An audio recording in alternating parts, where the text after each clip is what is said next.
Et je ne dis pas qu'une personne qui ne lit pas dans la spiritualité ne peut pas réussir.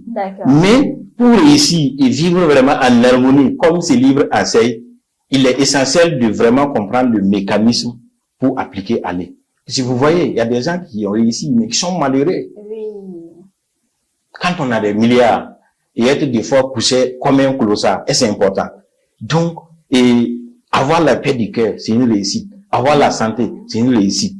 Donc, quand je dis que la réussite est spirituelle avant d'être physique, il faut les vivre intérieurement, il faut les vivre émotionnellement avant vraiment de les manifester.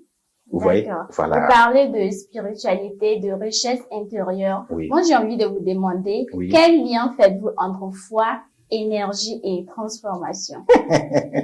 Quel lien je fais entre foi, énergie et transformation? Oui. Dans ce sens, il faut dire que vous voyez, nous sommes une belle studio, très bien équipée.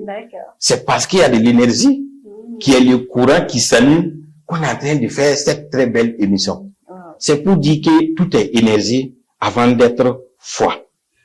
Vous comprenez?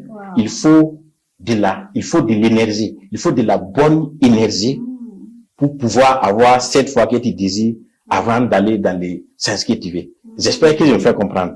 Voilà, c'est simplement pour dire que il faut vraiment de la bonne énergie pour avoir de la foi qu'on souhaite et prendre le chemin qu'on veut. D'accord. Voilà. Et quand vous parlez d'énergie, de spiritualité, est-ce que vous pensez que tout le monde vous comprend? Ou bien ce livre est destiné aux personnes qui sont déjà initiées sur la spiritualité?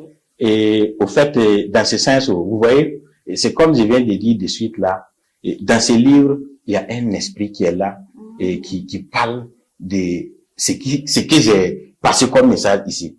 Au fait, il n'y a pas de cible fixe par rapport à tous ceux qui veulent lire ces livres. Ce livre est destiné à toute personne qui désire vraiment comprendre le vrai sens de ce qu'il veut réussir dans la vie. Voilà, puisque ça n'a pas de cible fixe, mais toute personne qui aspire vraiment grandir. C'est comme je l'ai dit, quand on connaît le sens de l'esprit, on cherche à comprendre ce que les livres enseignent, on est sur le bon chemin pour appliquer ce que les livres enseignent. Donc, il n'y a pas de cible fixe, il n'y a pas de